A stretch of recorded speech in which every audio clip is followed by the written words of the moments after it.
अस्सलामुअलैकुम फ्रेंड्स, उम्मीद करता हूं कि आप सब खैरियत से होंगे। आप सबको मेरी तरफ से ईद मुबारक।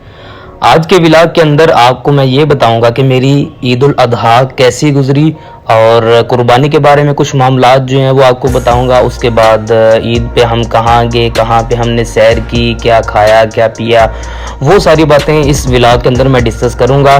तो आपको अगर व्लॉग अच्छा लगता है तो आप इसको लाइक कर दें, शेयर कर दें, सब्सक्राइब कर दें। सबसे पहले फजर की नमाज अदा करने के बाद कुर्बानी वाले जानवर को हवेली से उठाया और उस जगह पर ले गए जहाँ पे उसको अल्लाह की राह में कुर्बान होना था। उसके बाद नमाज ईद अदा की, घर वालों को ईद मिले। उसके बाद फौरी हम चले गए उस जगह पर जहाँ पर जानवर को कुर्बान करना था। ईद उल अजहा के मौका पर तमाम साहब इस्तात मुसलमानों की यही कोशिश होती है कि वो अल्लाह की राह में जानवर कुर्बान कर सकें, क्योंकि ये सुन्नत इब्राहीम है। और इसी खलूस नीयत को हम जहन में रखते हुए खुद ही जानवर कुर्बान करते हैं।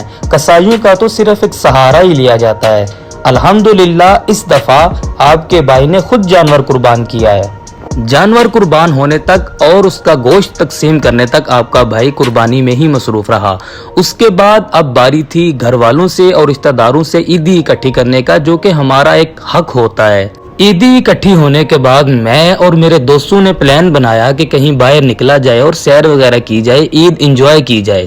इस मकसद के लिए हमने रास्ता इख्तियार किया गुजरात वाली साइड का, जहां पे दरिया चनाब गुजर रहा है। दरिया चनाब के किनारा के ऊपर एक बहुत ही जबरदस्त होटल है, आपको उसकी भी सैर करवाता हूं और आपको ये सजेस्ट भी करता हूं कि आप भी उसकी सैर करें, वहां पे टाइम स्पेंड करें, आपको बहुत ही अच्छा लगेगा। आहिस्ता आहिस्ता हम दरिया चनाब की तरफ चले गए और इस साइड पे जो आप होटल देख रहे हैं ये दरिया चनाब के बिल्कुल किनारा के ऊपर बनाया गया है और इस होटल का नाम भी किनारा होटल रखा गया है। अपनी गाड़ियां मैकडोनल्ड के सामने पार्क करने के बाद हम चले गए किनारा होटल के अंदर। हम सब ने मिलकर ये डिसाइड किया कि सबसे पहले दरिया चनाब के अंदर बोटिंग की जाए, क्योंकि आफ्ताब भाई साहब भी हमें सी आउट करने लगे थे, क्योंकि टाइम बहुत ज़्यादा हो चुका था, गरूब आफ्ताब का टाइम हो चुका था। बोटिंग करने का मज़ा तो गरूब आफ्ताब से पहले ही आता है। तो आइए आपको भी थोड़ा सा इंजॉय करवाते हैं, हमारे साथ रहिएगा।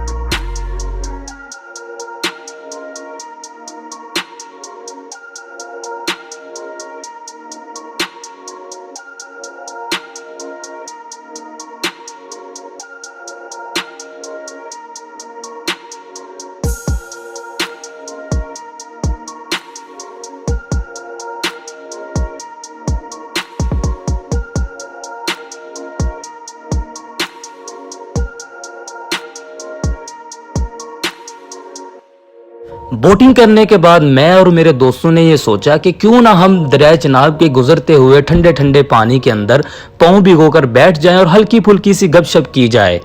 कुछ देर गपशप करने के बाद मेरे दोस्तों ने कहा कि क्यों ना कुछ खाने पीने का बंदोबस्त किया जाए। तो इस काम के लिए हम किनारा होटल पे बैठ गए। जो जिसको चाहिए था उसने ऑर्डर किया और वहाँ पे हमने बैठ के खाया और बहुत ज़्यादा एंजॉय किया, कॉफ़ी वगैरह भी पी। हम ये तो नहीं कह सकते कि खाने के साथ साथ हमने सी व्यू का नज़ारा लिया। हाँ, अलबत्ता हम इतना कह सकते हैं कि खाने के साथ साथ हमने दरिया चनाब का नज़ारा लिया।